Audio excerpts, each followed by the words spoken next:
Bonsoir à tous, voici le sommaire de cette édition. Après plus de 2 heures de débat, la Weekend Court fera connaître sa décision ce soir sur la motion de remise en liberté conditionnelle de Pravin Jugnauth, provisoirement inculpé de blanchiment d'argent suite à la saisie de 114 millions de roupies. L'ancien Premier ministre rejette les allégations portées contre lui. Et dans le box des accusés ce dimanche, Pravin Jugnauth n'a pas nié connaître Josian Dilawan, CEO de My Holidays Limited. Concernant la réunion présumée à l'hôtel Maradiva, le leader du MSM a déclaré ne pas s'en souvenir.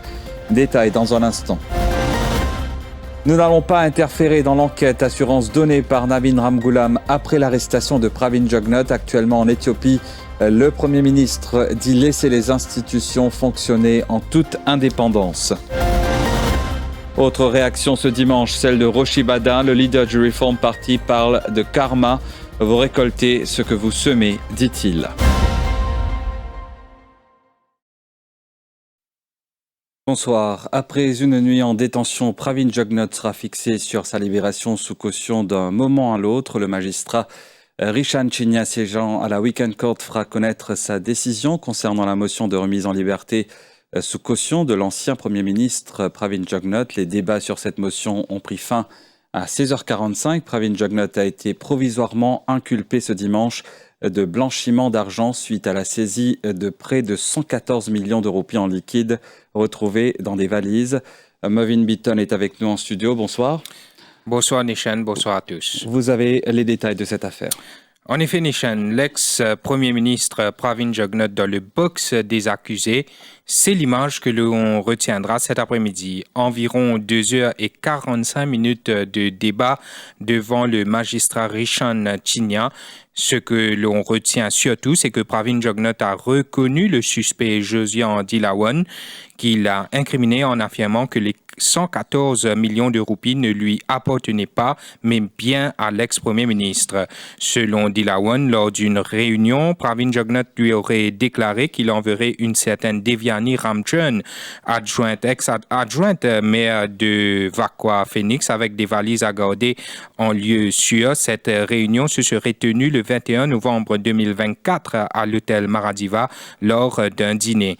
Appelé à la barre, Pravin Jugnauth a confirmé qu'il connaissait Josian Dilawan en raison de ses activités sociales. Cependant, lorsque le représentant du bureau du DPP lui a demandé s'il l'avait rencontré à l'hôtel Maradiva, je cite, « Have you met Mr. Josian Dilawan in Maradiva Hotel ?» L'ex-chef du gouvernement n'a pas démenti cette information. Il a déclaré ne pas s'en souvenir, expliquant qu'il rencontrait des milliers de personnes dans le cadre de ses fonctions. Le leader du MSM, qui s'est présenté comme avocat de profession, a nié toute allégation de blanchiment d'argent nation. Et donc, Movin, l'avocat de Pravin Jugnauth, Raouf Gulbul, a interrogé l'enquêteur principal, Kemrat Joku. Oui, Nation, Raouf Gulbul a soutenu, ce dernier a soutenu que c'est Uma Chandradev qui a incriminé Josian Dilawan à la suite de la saisie de cette importante somme d'argent. Dilawan, à son tour, a mis en cause l'ancien Premier ministre. Pravin Jugnauth s'est engagé à ne pas interférer avec les témoins ni à manipuler les preuves. Il a également affirmé ne pas reconnaître les documents portant son nom et celui de sa femme retrouvés chez Uma Chandradev. Les points d'objection soulevés par la FCC concernent les risques que Pravin Jugnauth interfère avec les preuves et les témoins. Maître Raouf Gulbul a alors interrogé le chef enquêteur pour savoir si toutes les preuves étaient en possession de la FCC. L'officier a répondu par l'affirmative. Le leading counsel de Pravin Jugnauth a ensuite souligné que son avocat ne pouvait donc pas interférer avec ces preuves, ce à quoi le chef enquêteur a affirmé qu'il y a la possibilité qu'il y ait d'autres évidences qui ne sont pas en possession de la Financial Crimes Commission Nation. Et à ce stade, il a expliqué que cela pourrait prendre donc encore une semaine. Merci pour toutes ces précisions, Mervyn. Un sujet que vous avez réalisé avec Cos Letané et Kevish Luximon. Et direction la Weekend Court à présent, où nous allons retrouver notre collègue Didier Rose. Bonsoir. Bonsoir, Nishan. Quelle est donc l'ambiance aux abords de la Weekend Court, Didier ? Alors, comme vous l'avez dit, nous sommes toujours en attente de la décision du Bail and Remand Court concernant la remise en liberté conditionnelle de l'ancien Premier ministre. En attendant, la foule de sympathisants rassemblés face à la Cour est toujours présente. Malgré qu'il fait nuit noire, comme vous voyez, les personnes qui sont présentes depuis ce matin, le nombre de personnes a quelque peu diminué, mais ces sympathisants attendent toujours la décision de la Cour. Et comme vous pouvez le voir, c'est dans une ambiance plutôt tranquille que ces personnes attendent. Certains sont assis, d'autres debout. Tout cela sous la surveillance d'une forte présence de la police nation. D'accord, merci pour ce direct, Didier Rose. L'adjointe au maire de Vakwa Phoenix, Deviani Ramchun, Josian Dilawan et Chandradeo Uma devront comparaître en cour de Pamplemousse ce lundi. La police a objecté à leur remise en liberté sous caution lors de leur comparution devant la Weekend Court ce dimanche. Ils retournent ainsi en cellule policière, notant que Josian Dilawan, Chief Executive Officer de My Holidays Limited, également à la tête de My Group, un conglomérat basé à Maurice dont les activités couvrent principalement l'immobilier et la gestion touristique, et Chandradeo Nitish Uma, Chief Financial Officer de My Holidays Limited et de My Group, ont été arrêtés hier après la saisie de plusieurs valises d'argent. Et la compagnie de Josian Laval Dilawan, My Holidays Limited, est au cœur de l'affaire ayant conduit à l'arrestation de l'ex-premier ministre, une société dont les comptes sont audités par Grant Thornton, un cabinet dont le CEO n'est autre que Sattar Haji Abdullah. Ce dernier a occupé plusieurs postes stratégiques sous l'Ancien Régime, notamment à Air Mauritius et la LSBM. Le fait que son nom réapparaisse ainsi ne serait pas une coïncidence. Les détails avec Alwin Sangili. Sattar Haji Abdullah est loin d'être un inconnu dans la nébuleuse entourant le MSM. On se souvient ainsi qu'il avait été un des artisans du démantèlement de l'empire de Daoud Rawat quand il avait négocié la cession des actifs de la BAI pour une roupie symbolique, ce alors que les avoirs du groupe étaient évalués à plus de 33 milliards de roupies. Le CEO du cabinet comptable Grant Thornton revint dans l'actualité dans le sillage de la mise sous administration du Payanque national. Alors que la compagnie d'aviation était en état d'asphyxie financière, il s'avère que les honoraires perçus par les administrateurs s'élevaient à 2,2 millions d'euros, soit plus de 100 millions de roupies. Une fois de plus, la perception demeure que dès qu'il est question de gros sous, l'ombre de Sattar Haji Abdullah plane en filigrane dans les affaires où le MSM et Pravin Jugnauth sont cités. Nous avons pris l'engagement de ne pas nous ingérer dans les institutions et de laisser la justice suivre son cours. Première réaction de Navin Ramgoolam au lendemain de l'arrestation de Pravin Jugnauth. Nous n'allons pas interférer dans cette enquête, affirme le Premier ministre qui se trouve actuellement au sommet des chefs d'État africains à Addis Abeba, en Éthiopie. D'abord, on apprend ça un petit peu après, parce que je suis dans une conférence, dans le sommet, et là-bas, pendant pas de connexion téléphone, pendant Wi-Fi, pendant rien. Tout le monde sorti, on apprend ça. Pour mes affaires, mon père, mon cause avec le acting prime minister, il brief moi un peu. Mais comme on me connaît, je prends l'engagement d'ailleurs, qu'il vous laisse pas l'institution fonctionner. Je ne veux pas interférer du tout. On apprend ce qu'il nous apprend, mais on vous laisse la justice suivre son cours, laisse la police faire son travail, laisse la FCC faire son travail, et la justice va suivre son cours. Mais ne pas pour rentrer dans l'ornier.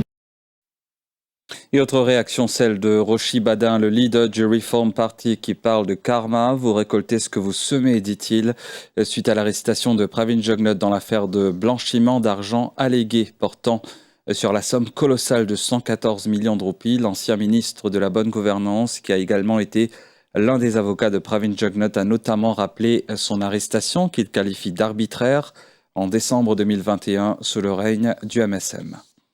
Le 17 décembre 2021, Pravin Jugnauth et Kobita Jugnauth ont fait arrêtement le Larry devant mon maman, devant mon madame, devant mon sœur à Albion dans l'endroit que nous restait le chemin. Et je suis traitement d'une façon qui n'est pas correcte du tout. Et ça jour-là, moi, je me suis ressenti qu'un jour, justice, bien sûr, pour être faite, mais pour aussi un karma, comment nous dire. C'est la relation qui est entre une action mentale et physique et les conséquences de cette action. Et ça, là arrive un jour, il arrive à réaliser par lui qui c'est qu'il vient faire Ils ont dit ce qui arrive là, c'est à cause de ce qu'il a fait. Et quand ils réalisent ça, il est là carrément la fini. En d'autres mots, you reap what you sow. En d'autres mots, ce que vous plantez, ça même vous récoltez. Anciens ministres et députés du MSM, mais aussi des sympathisants du Parti Soleil ont apporté leur soutien à leur leader ce dimanche devant le centre de détention de Moka. Les locaux de la FCC a réduit ainsi que devant la cour de district de Port-Louis. Après une nuit à répondre aux questions des enquêteurs de la Financial Crimes Commission, une journée marathon attendait l'ancien Premier ministre escorté par des commandos et des unités spéciales de la force policière. Mima Omir et Marc Pierre reviennent sur les événements de ce dimanche. La comparution de Pravin Jugnauth devant la Weekend Court suivie avec attention. Très tôt, des sympathisants du Parti Soleil s'étaient rassemblés aux abords du centre de détention de Moka. C'est sous forte escorte policière que l'ancien Premier ministre est conduit dans les locaux de la FCC aux alentours de 11h20 pour les formalités d'usage. Des sympathisants étaient également présents. Même scénario devant le tribunal de Port-Louis où Raj Hiraman, un ancien journaliste de 73 ans, est venu afficher son soutien au leader du MSM. Mon vin devant la cour un temple de justice. Moi, zéant, moi-même, malgré mon handicapé, mon vin soutenir un autre zéant qui fait un travail comme un zéant dans Maurice. Ben développement et ben infrastructure et tout le travail qu'il fait, c'est l'île fait. Pour maître Raouf Goulboul, il ne s'agit que d'allégations contre son client. Une allégation ou allégation. Ce qui me connaît, le premier nom, ce gens qui dit une cause au Premier ministre. OK? Mais à quel moment il ne pas dire c'est monsieur le Premier ministre, l'ancien Premier ministre, qui vient quitter la bonne écoute. À l'arrivée de Pravin Jugnauth, les sympathisants ont scandé son nom.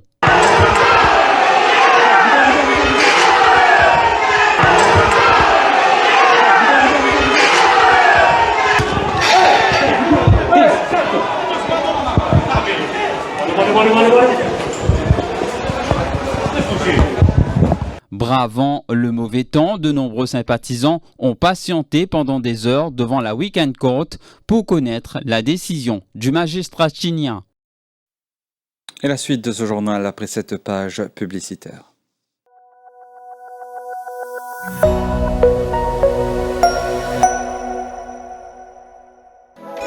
Souvent la vie commence à zéro. C'est comme un trottoir d'un Odyssée. Antenne la croyant mon reste tout au sol visage dans des lots.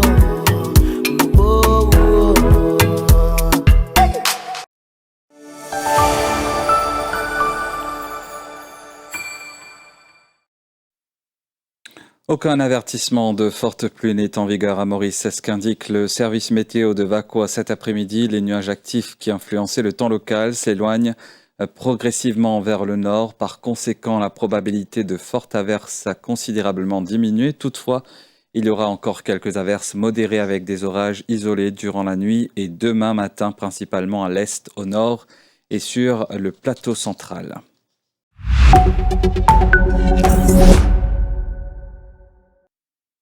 Le personnel de sécurité monte la garde devant l'hôpital Lok Nayak à New Delhi où les blessés sont soignés après une bousculade meurtrière qui a fait au moins 18 morts dans une gare de la capitale indienne.